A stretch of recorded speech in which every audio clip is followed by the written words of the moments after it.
Добрий день, друзі, вітаю вас. Good afternoon, dear friends. Welcome to Ukraine Media Center.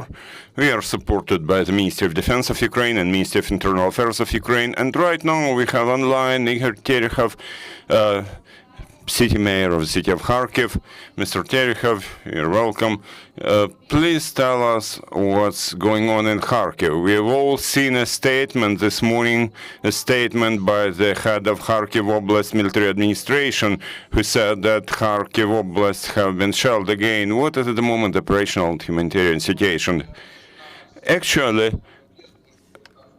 starting from the 24th of February, Kharkiv has been shelled. Every day it has been, there have been strikes from air, from the ground, and I can tell you that today there has been shelling from night. Saltovka district has been shelled. Sorry, interpreter can hardly hear. There is a very bad channel quality. Interpreter can hardly hear the speaker.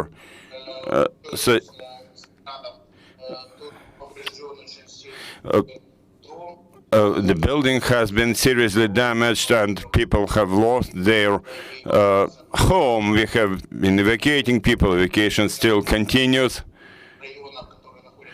We have to evacuate people from the quarters which are being shelled, to move them to a safer place. We cannot hear you properly. So there seems to be some small sound problem. Sorry. Probably there is bad communication channel. Let's try. So situation is tense. I can tell you that the geographic distribution of this that shelling has changed. Previously, the enemy would shell some districts closer to the Circle Road. Now, center of the city is shelled. In all parts of the city, there has been damage. In all parts of the city, multiple-story buildings have been destroyed. People have lost their homes.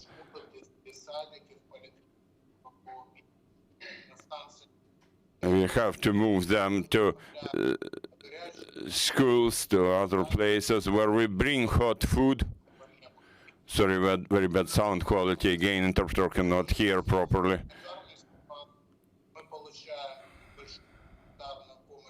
We have been receiving a lot of humanitarian assistance, humanitarian aid from the Office of the President. You know, I've also applied to mayors of other cities.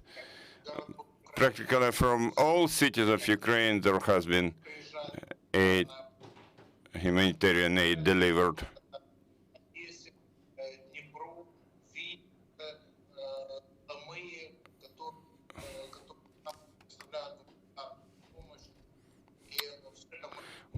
Interpreter cannot hear properly. Sorry, there's very bad sound quality.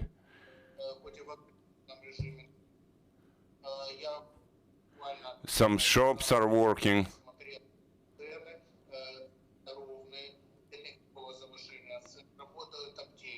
Our pharmacies are working.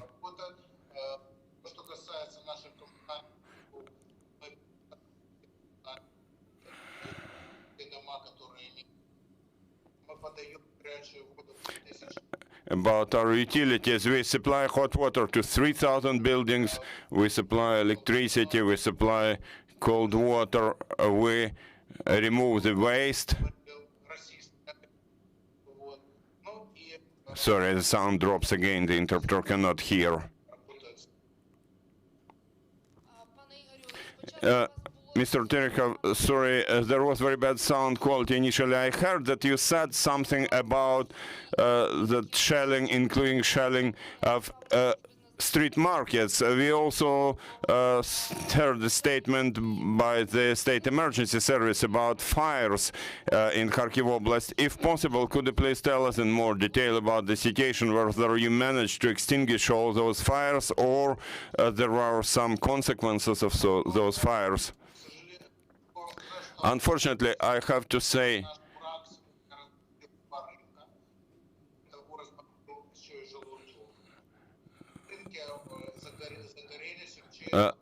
sorry, the interpreter cannot hear again.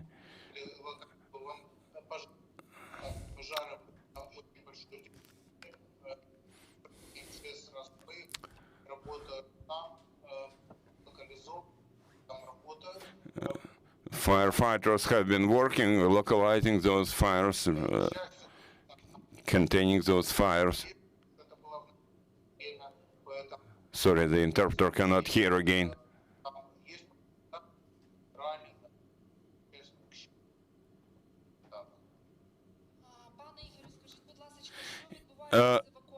Could you please tell us about evacuation, whether evacuation of people still continues, how it is going at the moment, or maybe everybody who wanted to leave has already left, and those who are in Kharkiv will not leave the city?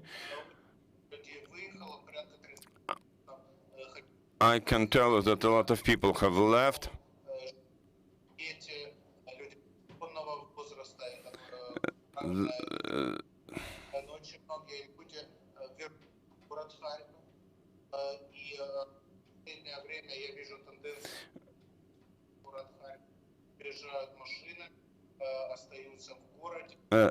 Recently, I have a trend that many people, they stay in Kharkiv, they don't want to leave.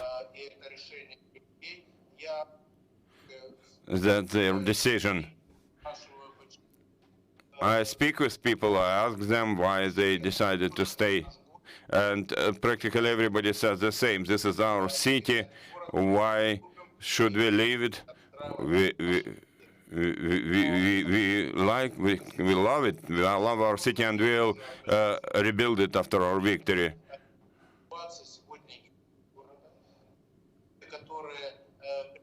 Sorry, there is a sound problem again. Those who have decided to leave the city, they can leave. There are some evacuation routes, there is a car road, so it is possible to leave. Have you heard you properly that 30 or 35% of people have left Kharkiv? Yes, about 30% of people have left Kharkiv. Mr. Terekhov, could you please tell us about the situation with damage, with destruction in Kharkiv? How would you assess the consequences of the constant bombing by Russian army? What's the situation at the moment? There are 929 buildings destroyed, 1929. On the total, we have 8,000 multiple-story buildings in Kharkiv. Out of them, 1,929 have been destroyed.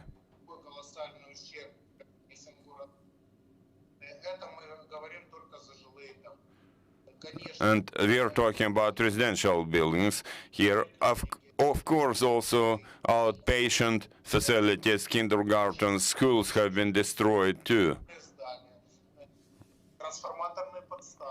Transformer substations, power substations, infrastructure. That said,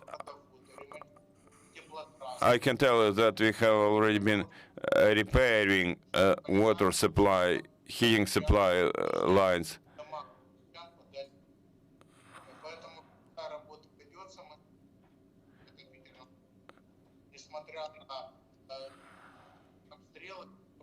You have been working even though there is permanent shelling by Russian aggressors.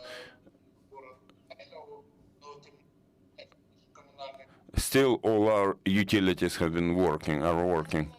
Thank you, Mr. Terekhov. One more question about victims among civilians. We cannot ask you whether there is proper assistance for those provided to those people who have been wounded by shelling. Unfortunately, there have been victims among innocent civilians. There are wounded people.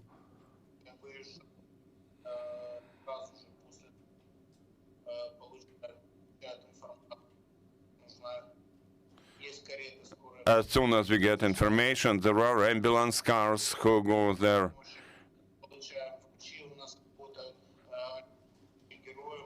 Our doctors are working there, our heroes, they're great, they work round the clock. They don't leave their respective hospitals. We have organized catering for them there. We receive medicines. We are together as one friendly family. We help each other. With all that cruel shelling, still there is a spirit of the city. We are focused, we are concentrated. Sorry, the interpreter cannot hear properly again. Thank you, Mr. Terekhov. I would like to let our journalists ask their questions, so you're welcome. Please introduce yourself. I'm Viktor Melnikov from CGTN. You mentioned the humanitarian situation and evacuation. Could you please repeat again, because we could not hear you well? And are there long waiting lines to board evacuation trains? Because there has been some information that people wait in long lines. Yes, there has been information, but